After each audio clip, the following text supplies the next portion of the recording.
The phone buzzed twice against the white tablecloth before she even looked at it. My name is Jason, and I remember thinking, in the half-second before she picked it up, that I'd never seen her hand move that fast for anything. Not for me. Not for the ring. For a phone lighting up during our own engagement dinner at the restaurant her mother had picked because it was special, with 40 people watching us from 3 tables away. She said, "Sorry, 1 second," in the voice she used for telemarketers, and walked toward the restrooms with the phone already at her ear. I didn't think anything of it. Not yet. I was 32 years old, an architect who spent his days convincing clients that a load-bearing wall couldn't just disappear because they wanted an open floor plan, and I had spent 3 years learning that Emily Reyes ran on a different clock than everyone else. She answered emails at midnight. She forgot to eat lunch. She took calls in the middle of things because that was who she was. Efficient. Present everywhere at once. It was one of the things I loved about her. So when she came back 4 minutes later, cheeks a little flushed, and slid into her seat like nothing had happened, I only asked, "Everything okay?" "Work thing," she said. "Derek needed a decision on the tile before the shipment goes out tomorrow." Derek was the contractor renovating the house we'd bought in April. A 1960s ranch in the Highlands with good bones and a kitchen that hadn't been touched since Nixon was in office. Emily had found him through a friend of a friend. He was fast, he was cheap by Denver standards, and he answered his phone at strange hours, which Emily said she appreciated because she was impossible to reach during the day. I didn't question it. I had no reason to. My father had renovated 3 houses in his life and complained about contractors the way other men complained about weather, as an unavoidable feature of existence, not a warning sign. I should say something about myself here, because you're going to be inside my head for a while, and you should know whose head it is.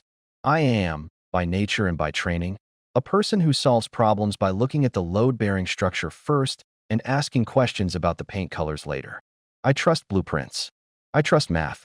When it comes to people, and especially the people I love, I have a tendency to assume the structure is sound unless someone hands me a stress report telling me otherwise. My mother has called this willful blindness. My best friend, Marcus, calls it, "You'll believe anything if it's inconvenient not to." I called it, for most of my life, being easygoing. That night, at Ferrante's, with my mother crying happy tears into her wine, and Emily's best friend Sarah taking photos of the ring on Emily's hand, a ring I'd spent 4 months savings on, a ring I'd picked because Emily once said, offhand, in a jewelry store 2 years earlier, that she liked emerald cuts, and I remembered. That night, I thought I was the luckiest man in Denver. I want to tell you what she looked like when she came back from that call, because I've replayed it more times than I can count. She looked like someone who'd just set something down carefully so it wouldn't spill. Not guilty. Careful. There's a difference, and I didn't know it yet, but I would learn it. The dinner ended a little after 11. My mother hugged Emily for almost a full minute at the door, telling her she'd always wanted a daughter like her. Emily hugged her back and, over my mother's shoulder, checked her phone again. A reflex, quick, gone before anyone else noticed. I noticed. I filed it away under nothing. We had 6 weeks until the wedding. 6 weeks until 400 people, because somehow 40 had become 400, the way weddings do, would watch me marry a woman I'd known, in the specific and complete way you know someone you've built a life with, for 3 years. I thought I knew her completely. That's the part that still gets me, if I'm honest. Not that I was wrong about her. That I was so sure I was right. In the car on the way home, she fell asleep against the window before we'd even hit Colfax, her hand still resting on the console between us, the new ring catching streetlight every few seconds like a small, persistent flare. I remember looking at it and feeling something that I'd call, now, the last uncomplicated happiness I had. I didn't know it yet, but that phone call at the restaurant wasn't the first one. It wasn't even close to the first one. It was just the first one I happened to be sitting 6 feet away for. The house on Fenton Street was our project before it was our home. We'd closed on it in April, and the plan was to have it move-in ready by August, 2 weeks before the wedding, so we could spend our first married night somewhere that was fully, finally, ours. Derek Holt had been working on it since May. New subway tile in the kitchen, refinished hardwood, a wall we'd knocked down between the dining room and what used to be a sun porch. I'd met Derek exactly twice. Once at the initial walkthrough, where he'd shaken my hand with the too firm grip of a man who wanted you to know he worked with his hands, And once 3 weeks later when I stopped by after work to check on the tile order and found him and Emily standing in the empty kitchen, heads bent over a laptop, close enough that I noticed it and far enough that I didn't think anything of it. He was talking about grout lines. She was nodding. It looked like exactly what it was supposed to look like. He's thorough. Emily told me that night, unprompted, which I only remember now because unprompted is not how Emily normally talked about contractors. Like, annoyingly thorough. He texts me photos of everything before he does it. That's good, right? It's good, she said. It's a lot, but it's good. I remember laughing. I remember thinking, better a contractor who overcommunicates than one who cuts corners and disappears for 2 weeks. I had no frame of reference for what a lot might have meant beyond grout samples and cabinet hardware. The wedding planning had consumed most of our spring and summer, seating charts, a florist who kept changing her mind about peonies, my mother's insistence on a receiving line that Emily found old-fashioned and exhausting. Somewhere in the noise of all of it, I'd stopped asking Emily how her days actually went, and she'd stopped telling me. I didn't notice the absence of the habit. You don't notice a door closing quietly if you're not standing in the room. That's the first thing I'd tell you. If you were sitting across from me now instead of just listening. Something shifts in a relationship long before you can name what shifted. I felt something small and cool settle into the space between us sometime that summer, and I called it wedding stress because that was the explanation that let me keep sleeping at night. We had a routine, and I loved it, the particular unglamorous intimacy of it. Emily left for her marketing job at 7:40 every morning with a travel mug of coffee she never finished. I left 20 minutes later for the firm downtown. We texted through the day in the shorthand of people who'd been together long enough to not need full sentences, a photo of a dog on her walk to lunch, a complaint about a client who wanted a house shaped like a boat. In June, the texts started arriving a little later than usual and a little less often. I noticed the way you notice weather changing. Not the moment it happens, but the accumulated difference over a week. "You've been quiet today," I said one evening. Both of us on the couch, her laptop open on her knees, mine closed on the coffee table. "Busy," she said, not looking up. "Campaign launch is next week." It's been insane. It had been insane. I knew that because she'd told me, in detail, 3 separate times, about the campaign launch, a rebrand for a regional grocery chain that her agency had been fighting internally about for months. I had no reason to doubt the excuse. The excuse was true. It just wasn't the whole truth, and I wouldn't understand that distinction for another 6 weeks. I didn't ask about it. Not because I didn't want to know, but because asking felt like admitting there was something to ask about, and I wasn't ready to be a person whose fiancé needed asking about. Derek's name came up more that month. Not suspiciously, practically. Tile delays, a plumbing issue under the kitchen sink that needed a second opinion, a cabinet order that arrived with the wrong hardware. Emily handled all of it because, she said, she was better at managing people than I was, and because my hours at the firm had gotten longer with a hospital wing project that had eaten June alive. I was grateful, honestly. One less thing. I remember one Tuesday night in particular, because it was the first time I felt something and didn't just file it away. Emily was on the back porch, phone to her ear, laughing in a register I associated with her college friends, not with contractor logistics. I stood at the sliding door for a second longer than I needed to before I went to grab a beer from the fridge. When she came back in, 10 minutes later, she said, "That was Derek. He's a mess. Honestly, his ex-wife is making the divorce a nightmare over the house." "Didn't realize you two talked about that stuff," I said. Light. Not an accusation. Just a fact laid on the table to see what she'd do with it. "He needed to vent," she said. "I feel bad for him. I let it go. I want to be honest about that, because it would be easy to tell this story as though I suspected something all along and simply ignored it out of cowardice, and there's some truth in that. But there's also this. I had never had a reason to distrust her.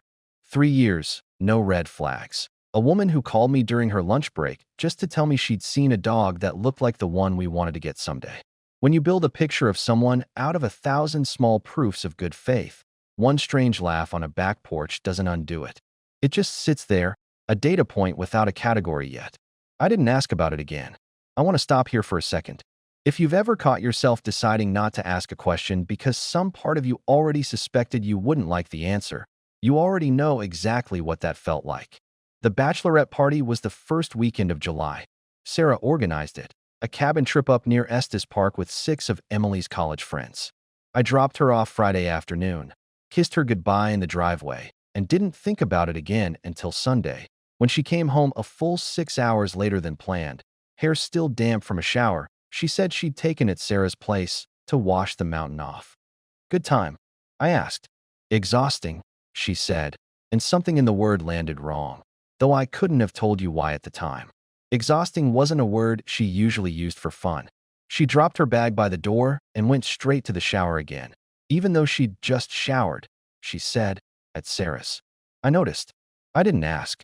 Later that week, going through the shared photo album on our phones, an app that automatically synced pictures from both our devices, something we'd set up for wedding planning, I saw 4 photos from Estes Park I didn't remember Emily showing me.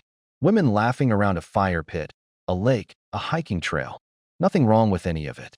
Except one photo, taken from what looked like a car window, showed a highway sign for a town 40 minutes in the wrong direction from the cabin Sarah had booked.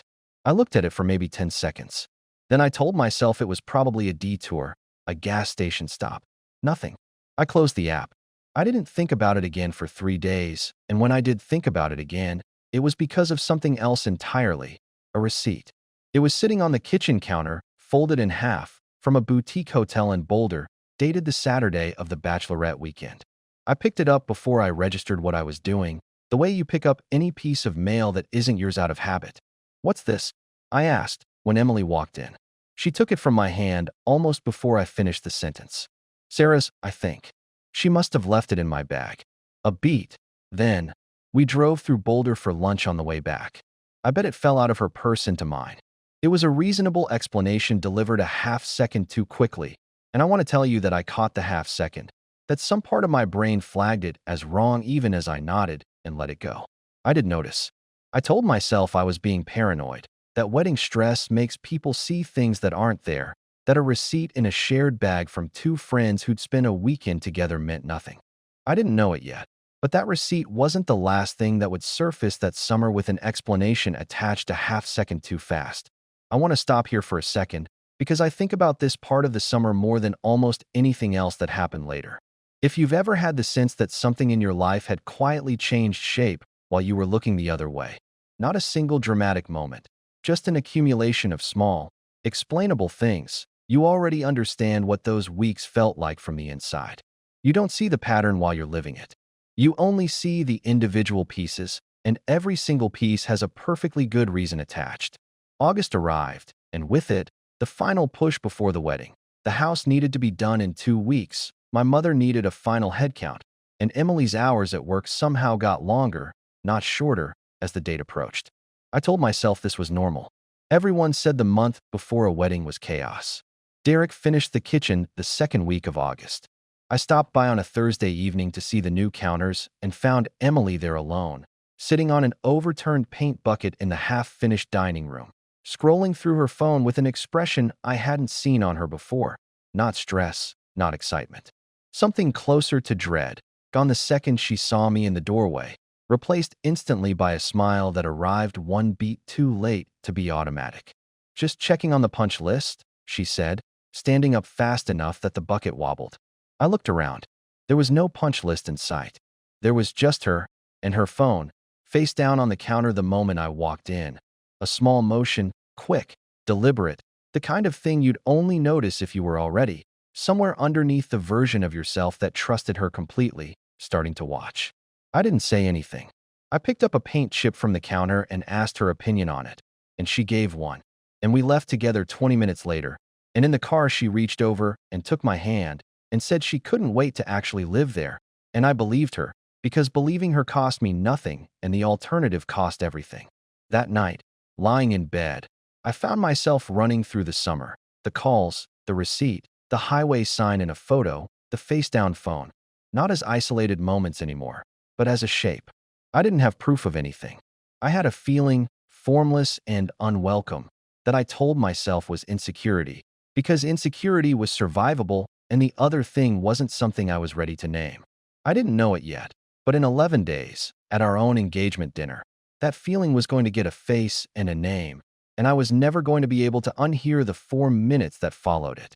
The engagement dinner, the one I opened this story with, happened on a Saturday in late August, 3 weeks before the wedding.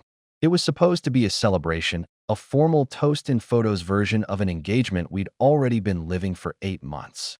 My mother had planned most of it. Emily's parents had flown in from Phoenix. 40 of the people who mattered most to both of us sat around 3 long tables at Ferrante's on Larimer Street, and I stood up at one point and gave a toast about how Emily made ordinary days feel like something worth showing up for, and everyone clapped, and Emily cried a little, and I believed, in that specific moment, every word I'd said.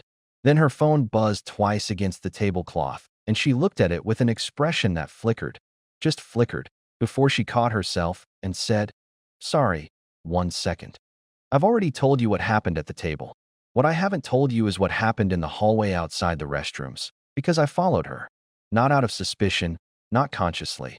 I told myself I needed the restroom too, which was true, but it also happened to route me directly past where she was standing, phone pressed to her ear, back half-turned toward the dining room. I heard 4 words before she noticed me and hung up. Not now? I can't."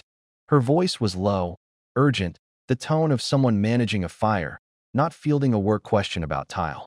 She turned as I approached, and for exactly 1 second, one full second, which is a long time for a face to hold an expression it doesn't want held, she looked like she'd been caught at something.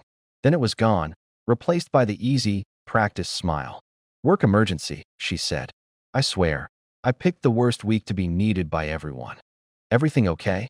I asked, and I want you to understand that I asked it the way you ask a question you already suspect the answer to, hoping the asking itself will make the suspicion go away. "Fine," she said. "Let's get back before your mom sends a search party." I didn't sleep that night. Not because I'd decided anything. I hadn't. Not yet.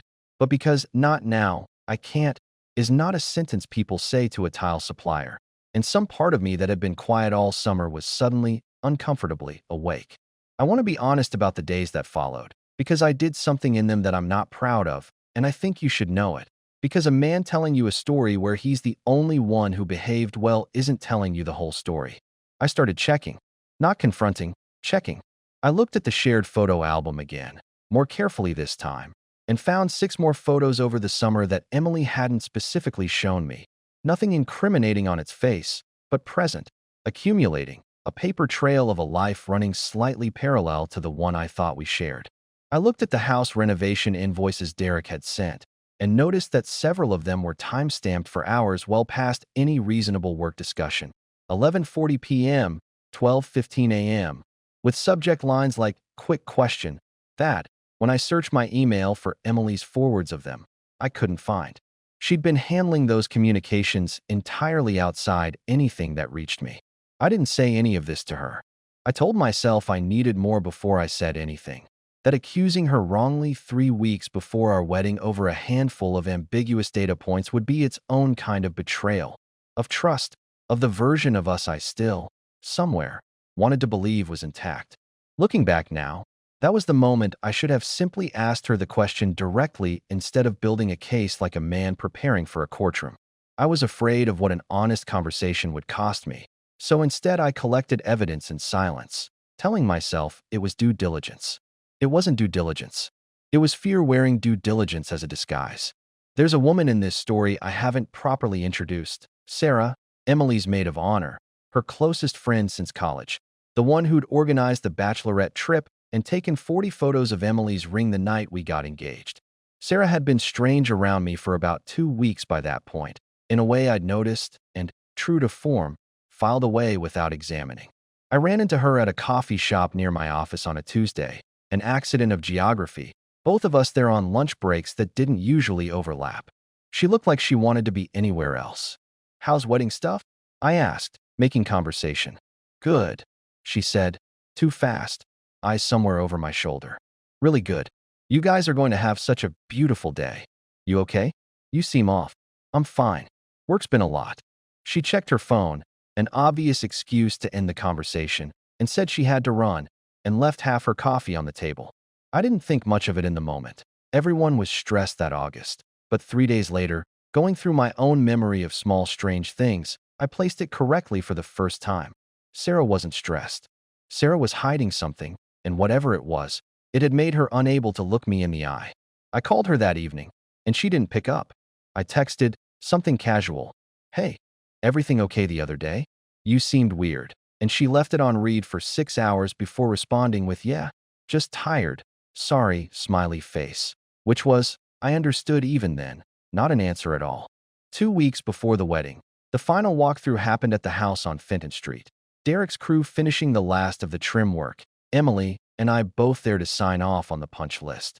I watched Derek that day in a way I hadn't watched him before.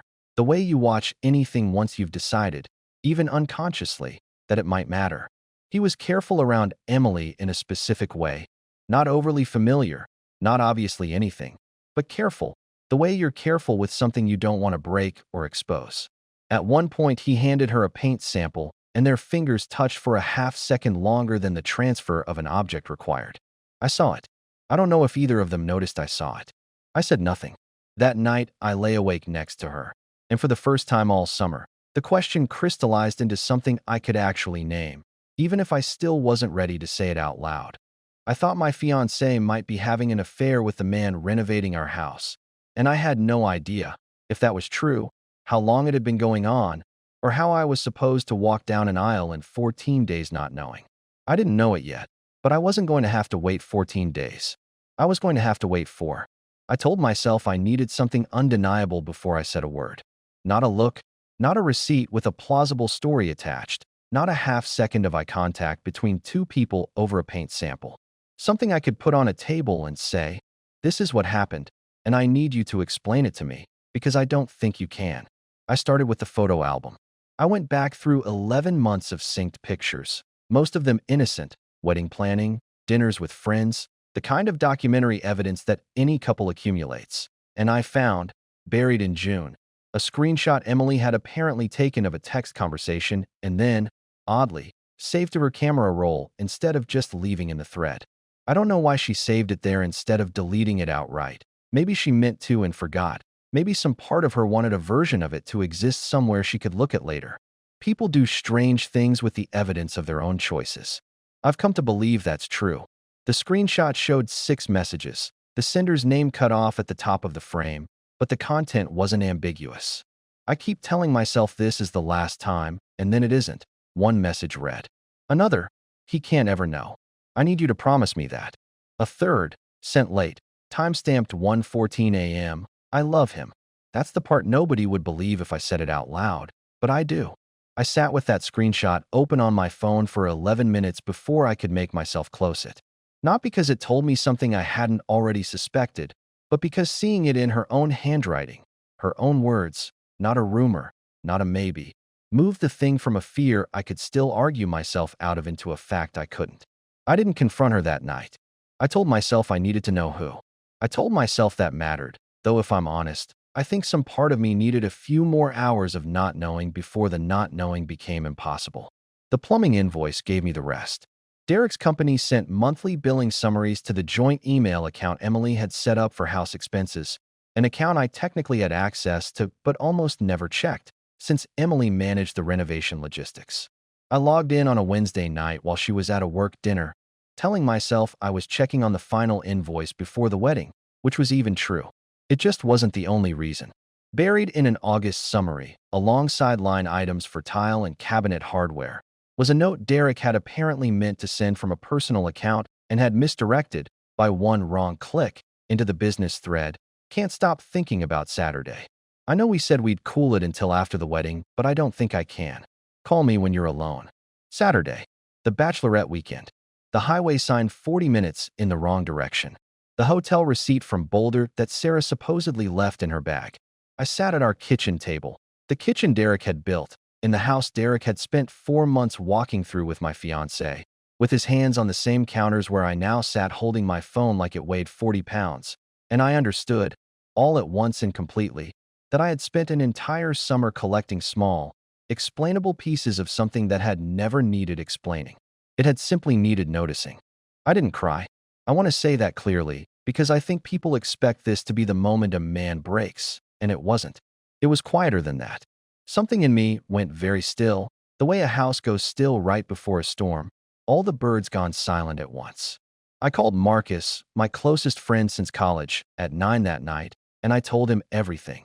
The phone call at the dinner, the screenshot, the invoice. He was quiet for a long moment before he said, "Jason, you need to talk to her. Not in 3 weeks. Now."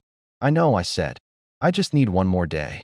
I don't fully know, even now, what I was waiting for. Maybe some final piece of proof that would make the conversation unambiguous instead of merely devastating. Maybe just one more night of sleeping next to a version of my life I still, in some buried way, wanted to keep. I want to pause here and tell you something Emily told me much later. Not something I witnessed, but something she gave me afterward, in pieces, when she finally let herself be honest about that summer. She told me that the Saturday of the bachelorette weekend, she'd driven to Boulder alone, telling Sarah and the others she needed to pick something up for the cabin, and she'd sat in the hotel parking lot for almost 20 minutes before she went inside, hands on the wheel, telling herself she could still turn around. She said she kept thinking about the seating chart we'd finalized that week, my name and hers printed together at the head table, and how strange it felt to be sitting in a parking lot in another town while that chart existed in a folder on our kitchen counter. She said she went inside anyway. She said she didn't understand, even as she did it, why she couldn't make herself turn the car around. That's what she told me. I knew none of it yet, sitting at that kitchen table with my phone in my hand. I only knew the fact of the invoice and the shape it gave to everything else. For days before the wedding, Emily's mother called to confirm the final head count, and in the middle of an unrelated conversation about napkin colors, she mentioned, offhand, that Sarah had seemed off all week and she hoped it wasn't wedding stress affecting the maid of honor toast. I hung up the phone and sat with that for a while, and then I did something I'm not entirely proud of. I texted Sarah directly, no preamble. "I know about Derek. I need you to tell me the truth, or I'm going to find out from someone else, and I'd rather it be you." I didn't know, when I sent it, whether it was even true, whether Sarah knew anything at all. I sent it because I needed to test the shape of the silence around me, and because some instinct told me Sarah's strange, guilty avoidance over the past month wasn't about wedding stress. She called me 11 minutes later, crying before I even said hello. "I told her to end it," Sarah said, the words tumbling out fast, like she'd been holding them for weeks and the dam had finally given. "I told her in June, when she told me. I told her she needed to tell you or stop it, that I couldn't keep. Jason, I'm so sorry. I didn't know how to tell you without it being me who blew up your entire life for weeks before your wedding. And I kept telling myself it would end on its own, and it didn't, and I'm so sorry." I didn't yell at her. I remember being strangely calm, asking questions in a flat, methodical voice that didn't feel like mine. How long, since when, did she know it was Derek specifically? Sarah answered everything. "Since March," she said. "Since before we'd even closed on the house.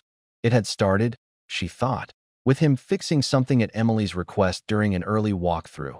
One conversation leading to another, and it had never stopped. Not for the 4 months of renovation, not for the 8 months of our engagement. Before I write the confrontation itself, I want to be honest that everything I'd gathered, the screenshot, the invoice, Sarah's confirmation, was about to be laid on a kitchen table with a woman I'd loved for 3 years, and I had absolutely no idea, sitting in my car outside our house that evening, whether I was capable of staying calm long enough to get through it.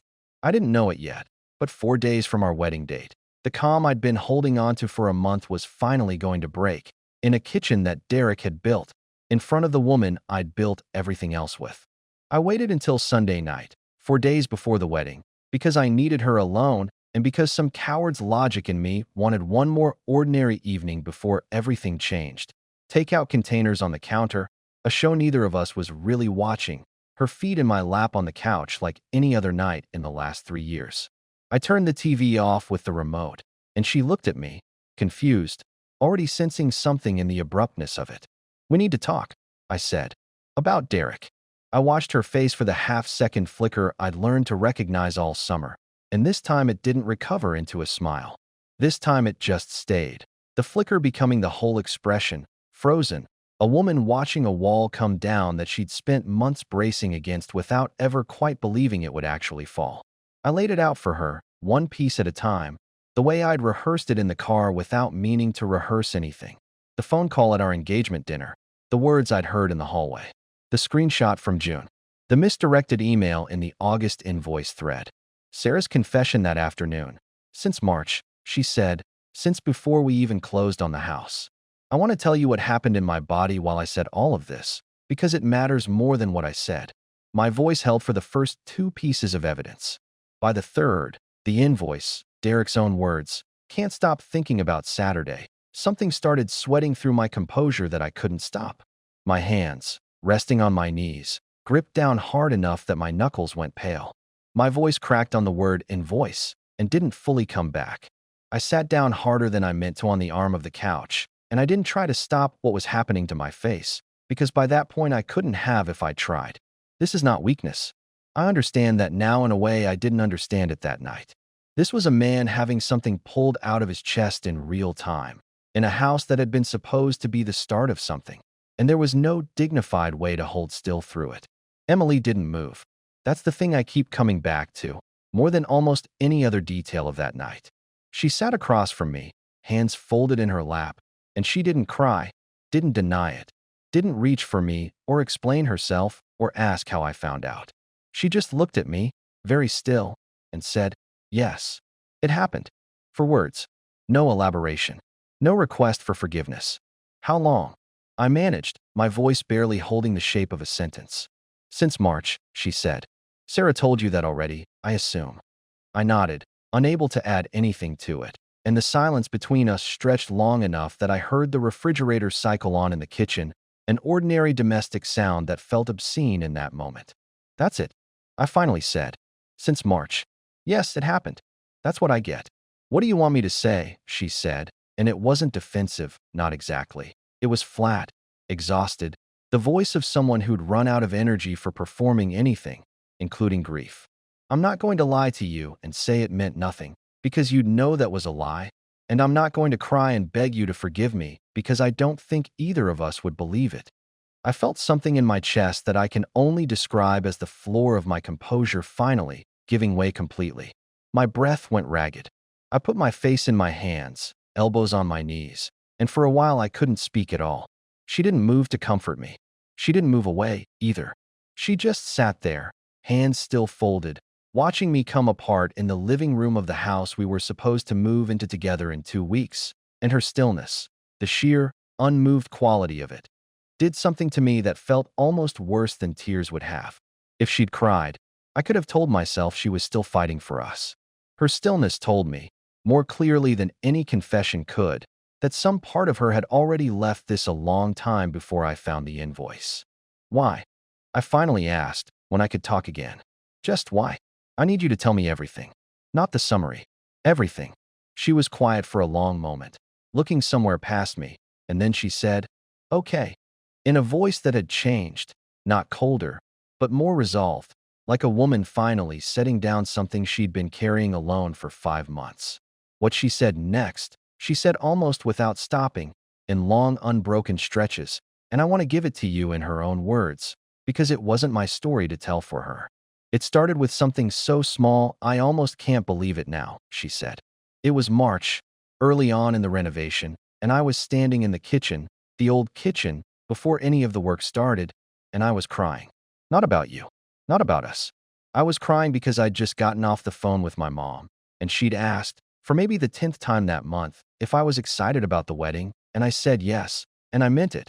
And I also felt, underneath the yes, this specific kind of dread I couldn't explain to her, or to you, or even fully to myself. Derek walked in to look at the plumbing and found me sitting on the floor by the cabinets, and instead of pretending not to notice, he just sat down next to me and asked what was wrong. Nobody had asked me that in months. Not because you weren't there, Jason. You were there, every day, but because everyone around me, including you, had stopped asking how I actually was and started asking how the wedding planning was going, like the 2 things were the same question. They weren't. I didn't know how to tell anyone that. I told myself, that first time, that it was nothing, a contractor being kind, a moment of weakness, nothing that would ever happen again. That's the lie I told myself to make it feel survivable. It felt survivable because I decided, right there, that it didn't count. A conversation doesn't count. A hand on my shoulder doesn't count. I kept moving that line every single time, further than I meant to, and every time I moved it, I told myself the same thing. This is the last time. This doesn't count. This isn't really happening. By April, it wasn't just conversations anymore. I'm not going to describe more than that, because you don't need the details and I don't think I could say them out loud without falling apart. But I want you to understand that every single time, I told myself it was the last time. I said that exact sentence to myself more times than I can count. I believed it every time I said it, which is somehow worse than not believing it, because it means I wasn't even lying to myself on purpose. I was just that good at not looking directly at what I was doing. The fear came later, in June, once it had gone on long enough that I understood I wasn't going to be able to explain it away as one mistake anymore. I was afraid of being caught, yes, but underneath that, and this is the part I'm most ashamed of, I was afraid of who I'd become. I used to think of myself as someone with integrity. I built an entire identity around being reliable, being the person who did the right thing even when it was hard. And there I was, doing the wrong thing over and over, and somehow still showing up to cake tastings with you and smiling in every photo, and I didn't recognize the person doing that. I still don't some days. I couldn't look at the seating chart on our counter without feeling sick. I couldn't look at the drawing our flower girl made of the three of us that your mom put on the fridge without having to leave the room. Those are the things that actually broke something in me. Not the big dramatic guilt everyone assumes you'd feel, but tiny domestic things. A kid's drawing on a refrigerator. That's what I couldn't survive looking at. I tried to stop it twice. Once in July, after the bachelorette weekend, when I told myself I was done, completely done, and I meant it for almost 11 days. And then Derek called about a supply delay, and it started again within a week, because I think some part of me had already decided, somewhere underneath the part of me trying to stop, that I wasn't going to be able to actually stop until something forced my hand. I think, if I'm honest with you right now, some part of me wanted to get caught. Not because I wanted to hurt you, because I didn't know how to end it myself, and I think I needed someone else to end it for me. She stopped there. The room was silent except for my own breathing, still ragged, my hands still gripping my knees. "I'm not going to ask you to forgive me," she said, quietly, after a long moment. "I don't think I've earned the right to ask that. I just needed you to actually know, instead of just knowing the fact of it." I sat there for a long time before I could say anything at all. When I finally spoke, my voice came out smaller than I expected. "I don't think I know who you are right now," I said. "I thought I did. I really thought I did." "I know," she said. Still no tears. Still that terrible stillness. "I think, for a while, I didn't either." I moved into Marcus's guest room that same night. For days before 400 people were supposed to watch me marry Emily Reyes. My mother called the caterer the next morning. I sat on Marcus's couch and listened to her voice on speakerphone, calm and businesslike, canceling a wedding the way you'd cancel a dentist appointment, because that was the only way either of us could get through it, by treating the enormity of it like a logistics problem, one line item at a time. Venue, flowers, the 400 RSVPs that would need a single group email instead of 400 individual conversations. My mother handled every one of those calls so I wouldn't have to, and I understood, watching her do it, that this was the kind of love that shows up in spreadsheets instead of speeches, and it mattered more to me that week than almost anything else. I want to tell you something I learned about myself in those first few days, something I hadn't understood until I was sitting in Marcus's guest room at 2 in the morning, unable to sleep, running the whole summer back through my head. I had spent years being good at the wrong things, at keeping the peace, at not asking the question I was afraid of, at making everything look fine from the outside, because looking fine felt like the same thing as being fine. I understood, finally, that I hadn't actually been building a life with Emily that summer.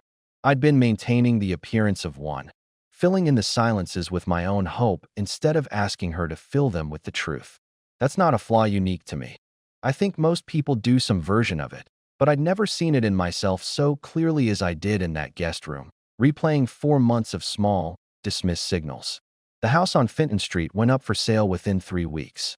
Selling it meant dealing, one final time, with Derek's company, an unavoidable, nauseating logistics problem, since he still had 2 outstanding invoices for finishing work neither of us wanted finished by him anymore.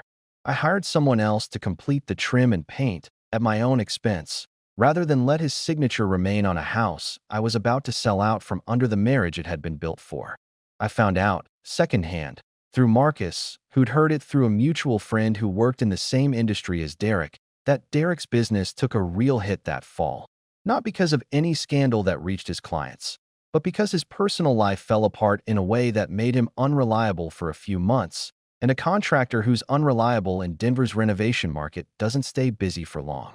His marriage had ended earlier that year, before any of this started, but I later learned, again, secondhand, that the woman he'd been seeing casually after his divorce, someone unconnected to any of this, found out about Emily from a mutual acquaintance and ended things with him immediately. He didn't get some dramatic public reckoning. He just quietly lost the two things he'd have needed to actually build something with what he'd broken up to get. Emily and I spoke twice more after that Sunday night, both times about logistics. The house sale, the return of gifts, the ring, which I told her to keep, not out of generosity, but because I genuinely never wanted to see it again. She told me, the second time, that she'd started therapy, actual weekly sessions, trying to understand, her words, why I kept moving the line instead of just telling you I was unhappy, back when telling you might have actually meant something. I didn't feel triumphant hearing that. I felt, mostly, tired, and something quieter underneath the tired that I'd later recognize as the beginning of not caring what she did next at all, which was its own kind of freedom, even if it didn't feel like freedom yet. I moved out of Marcus's guest room and into a one-bedroom apartment near my office in October, 6 weeks after the wedding that never happened. I remember the first night there, unpacking boxes alone, finding a folded seating chart I'd forgotten to throw away, my name and Emily's, printed together at the head table, surrounded by the names of 400 people who never got to see any of it. I sat on the floor of that empty apartment and looked at it for a long time, and then I put it in the recycling bin without ceremony, because it didn't deserve ceremony. It deserved to be gone. Looking back now, I understand the whole summer differently than I understood it while I was living it. I keep returning to the moment in the half-finished dining room. Emily on the paint bucket, her phone flipped face down the instant I walked in. I called it nothing at the time. It wasn't nothing. It was the exact shape of a secret trying to stay hidden, and I had every tool I needed to see it and chose, instead, to see what was easier. I understand now that denial isn't weakness, it's a decision. You choose it because the alternative costs more than you think you're ready to pay.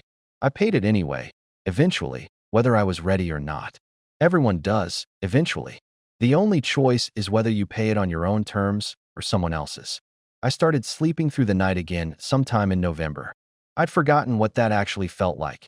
Not the exhausted, tension headache sleep of that whole final summer, but the kind where you wake up and the first thought in your head isn't a fact you're bracing against.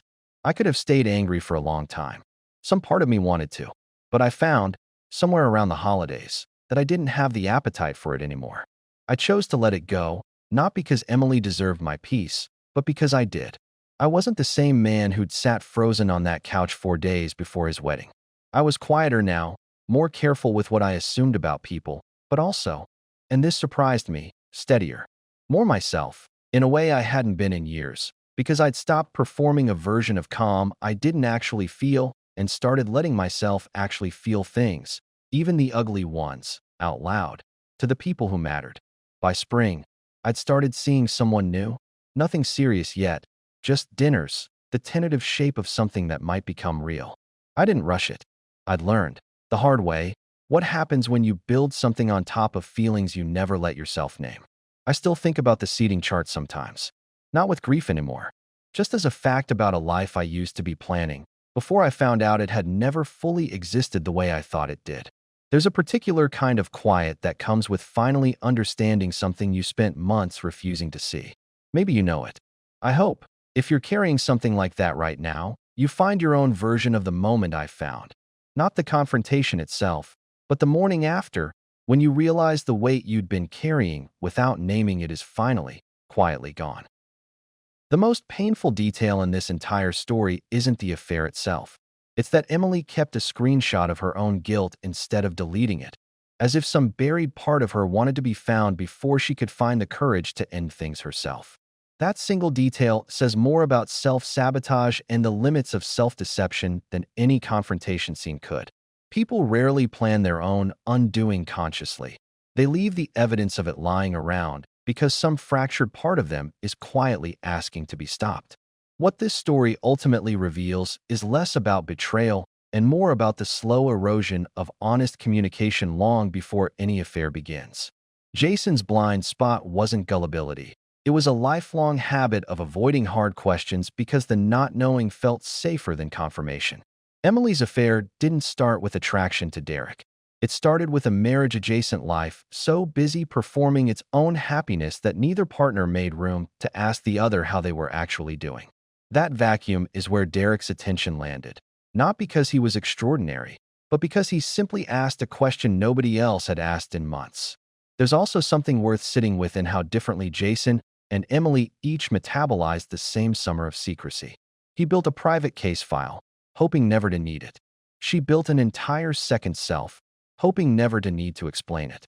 Both were forms of avoidance dressed up as competence, his in patience, hers in compartmentalization. Neither one was honest, and the wedding that never happened was the eventual cost of two people quietly failing to have one difficult conversation, repeatedly, for months. The consequence that lands hardest isn't Derek's business trouble or Emily's unraveling relationship afterward. It's the seating chart in the recycling bin for 100 names that never mattered again. That image does more work than any moral statement could. An entire future, planned in exhaustive detail, undone by a silence neither of them broke in time. I think what stays with me most about this story isn't the betrayal. It's how ordinary the warning signs looked while they were happening. A phone turned face down. A receipt explained a half-second too quickly. A friend who couldn't meet your eyes. None of it looks like anything in the moment. It only becomes a pattern in hindsight, and by then, the choice to see it clearly has usually already been made for you. If there's one thing worth carrying out of a story like this, it's that the moment you catch yourself deciding not to ask a question you're afraid of the answer to, that's usually exactly the question you need to ask. Not because every unanswered question hides a betrayal, but because the habit of not asking costs you something either way, whether or not there was ever anything to find.